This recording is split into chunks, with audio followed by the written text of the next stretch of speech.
Balik sa winning column ang Nextled Gamillions matapos itigil ang kanilang 4-game losing streak laban sa Zeus Coffee. Pero bago sila makahinga ng maluwag, isang dambuhalang pader ang nakaharang sa kanila ngayong Huwebes sa PhilOil Playtime Center. Kailangang talunin ng Nextled ang mainit na PLDT high-speed hitters para panatilihing buhay ang kanilang pangarap na makapasok sa top 4 ng PVL All-Filipino Conference. Isang pagkakamali lang, pwedeng gumuho ang lahat.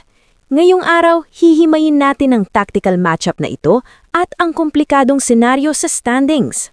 Matapos ang matinding revamp sa roster, maganda ang naging simula ng Nextled na may 3 sunod-sunod na panalo pero biglang nabaon sa 4 na dikit na talo. Ang pagkapanalo nila sa Thunderbells ay hindi lang basta panalo sa standings, ito ay morale booster. Ayon kay Captain Brooke Van Sickle, kailangan nilang gamitin ang momentum na ito para sa day-by-day improvement. Pero aminin natin, malayo ang Zeus Coffee sa kalidad lang PLDT. Sa labang ito, hindi sapat na okay lang ang laro nila. Kailangan nilang magpakita ng elite-level floor defense at mas matalinong distribution ng bola para makalusot sa matatangkad na defenders ng PLDT. Sa kabilang banda, ang PLDT ay nasa killer mode. Simula nang matalo sila sa Signal noong Pebrero, hindi na sila lumingon pa. 4 na sunod-sunod na panalo kabilang ang pag-eliminate ng powerhouse na Chocomucho. Ang main event dito ay ang banggaan ni Brooke Van Sickle at Savvy Davison. Ito ang tapatan ni dalawa sa pinaka-prolific scorer sa liga. Pero ang lamang ng PLDT ay ang kanilang front line. Sa presensya ni Kayana Dean, Majoy Baran at Mika Reyes, tila may Twin Towers plus 1 ang PLDT sa gitna. Mahihirapan ang Nextled wing spikers na sina Myla Pablo at MJ Phillips kung hindi magiging creative ang kanilang setter sa pag-distribute ng play. Para sa akin, ang susi ng Nextled ay service pressure. Kailangan nilang sirain ang receive ng PLDT para hindi magamit ni Baran at Reyes ang kanilang quick attacks. Kung magiging predictable ang opensa ng high-speed hitters, may tsansa ang Nextled na mag-counter-attack gamit ang transition plays ni Brooke Van Sickle. Higit pa dito, paborito sa labang ito ang PLDT dahil sa kanilang depths. Kahit off-night ang isa nilang star, laging may handang sumalo, tulad ni Jovi Prado o Alea Malaluan. Ang Nextled naman, masyadong dependent kay Brooke. Kung ma-neutralize ng PLDT si Brooke, kailangang mag-step up ni Rania Musa at Kiara Permentilla, even si EJ Laore, para hindi maging one-woman show. Ngayon, pag-usapan natin ang what if. Paano kung matalo ang Nextled? Kapag natalo ang Nextled sa PLDT, formal nang maglalaho ang kanilang tsansa para sa top 4. Mananatili silang 4-5 record at automatic na malalaglag sa number 5 hanggang number 10 spot. Ibig sabihin, dadaan sila sa tinatawag nating play-in trap. Dito sa play-in stage, walang assurance ang semis. Mahahati ang bottom 6 team sa 2 grupo at kailangan mong mag-top sa grupo mo para lang magkaroon ng tsansang hamunin ang mga loser sa crossover matches. Sa madaling salita, mas mahaba at mas madugong ruta ang tatahakin nila. Kapag natalo sila na yung Huwebes, ang momentum na binuo nila ay baka mapalitan ng pagod at pressure sa darating na Martes. Kaya naman, asahan natin ang isang do-or-die intensity mula sa Nextled. PLDT versus Nextled, 4 p.m. sa PhilOil. Sino ang mananaig?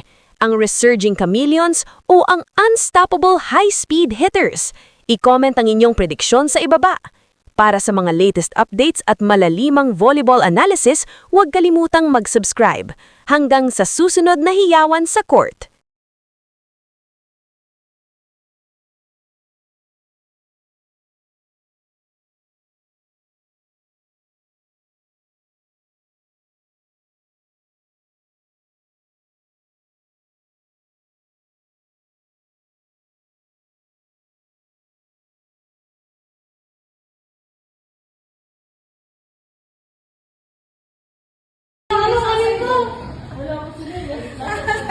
Nagbintangan din ako, hindi ko nga alam.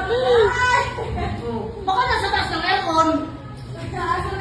Uy, lumang nagkata eh. Oh, labas niyo na. Ilabas nyo na. Ang simple, ilalagay. Ang torotot mo, hindi na ako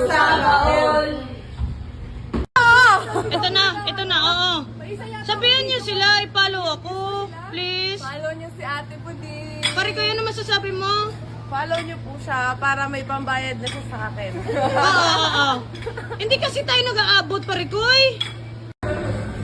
Ha? Hala! Ha? Hala! Wow!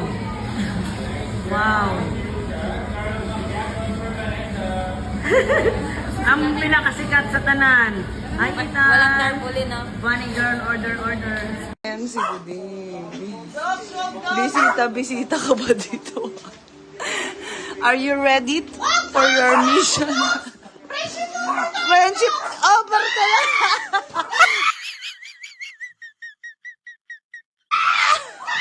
Ay, gago!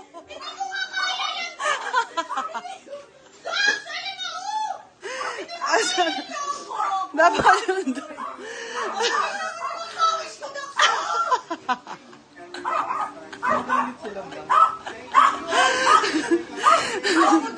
Happy birthday.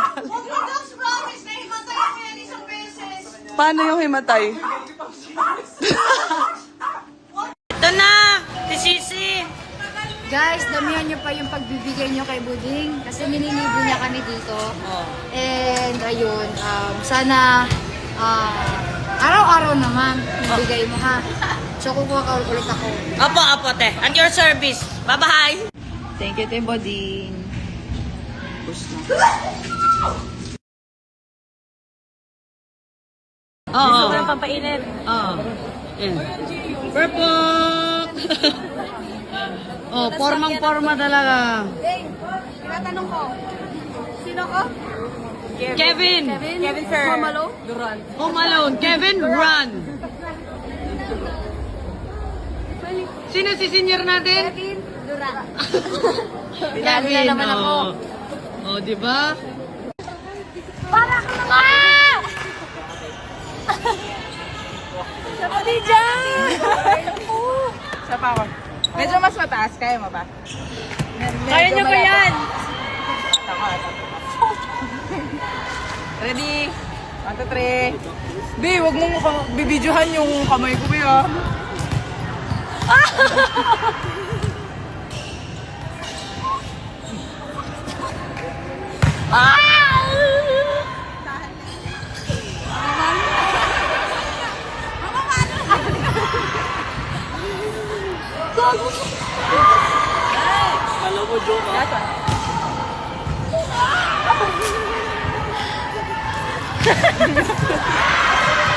Sakit